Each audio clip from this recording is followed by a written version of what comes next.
Next, let's talk about some typical use cases. The first use case that vCloud Automation Center is great at is offering business units or departments the consumption of virtual resources.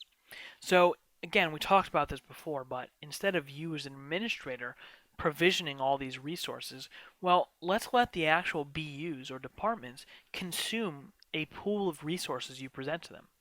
It makes it much easier on both sides because now they're clearly understanding the cost and what's backing these workloads, and you are more of a provider of just services. Instead of having to worry about CPU and memory per VM, they get a pool of resources they can consume from.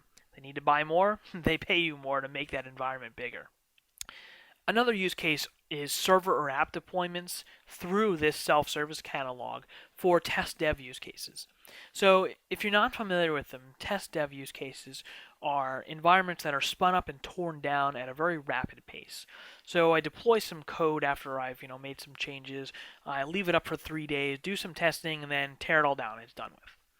So this is a great use case for both public cloud providers in these, burstable environments, but also for something where instead of them asking you every week, hey, I need an environment for 3 days, spin it up, and then okay, I'm done with it.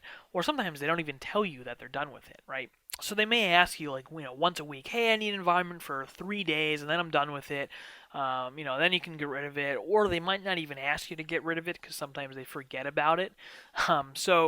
This is a great use case for it because they can go in, they have their own pool of resources. They can actually go ahead and provision to it and consume those resources, right? And vCloud Automation Center can actually handle leasing or expiration dates, and it does full cycle. So not only does it provision, but it also can decommission as well. It also has great integration with third-party ticketing systems. So if you use, again, like a ServiceNow or a Remedy or some other enterprise ticketing system, we can actually publish data back for a full cycle request provisioning. So maybe they come in through an IT portal and they say, I need this resource provision or this workload. We can do the work with vCloud Automation Center, and then we can actually pass back information to the ticketing system so it's full cycle. So it can say, oh, all right, VMware or vCloud Automation Center did the work, your environment's ready to go, here's the details, close that ticket out. So it integrates really well with other enterprise components. It also is very good at hybrid cloud integration. So we'll talk about it later on, things like AWS or vCloud Hybrid Service or Microsoft Azure, right? You can do a lot of the different hybrid cloud integrations and allow users or make intelligent decisions to provision to where you want to, whether it's private cloud or public cloud. All it is an additional endpoint to vCloud Automation Center. That's really the power behind it. And lastly, this is all about automating repetitive processes. So a lot of people think about vCloud Automation Centers deploying virtual machines or workloads or blueprints, right? It's actually much more powerful than that. You can do things like provision file shares. You can do things like create an Active Directory user, map a certain user to a share, create an Exchange mailbox, associate someone with a group. It's not just limited to infrastructure items. If you think of the self-service catalog, it's just that, a catalog of services. A service might be provisioning an application, provisioning a VM, but it also might be Active Directory operations.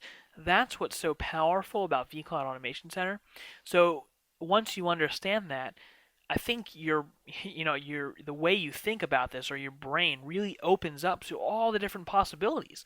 So if you were thinking of a very limited scope of here's what I do every day that I could automate from a VM side, think about all the processes you do every day, whether it's, unlock a user account, create a new user, things like that. Hey, put them in the self-service catalog, make it easier to consume, and now you have one single place as basically, your one IT system to rule them all, right? I mean, this is the place to do it. So I think once you understand that, the possibilities become much greater in what you can do.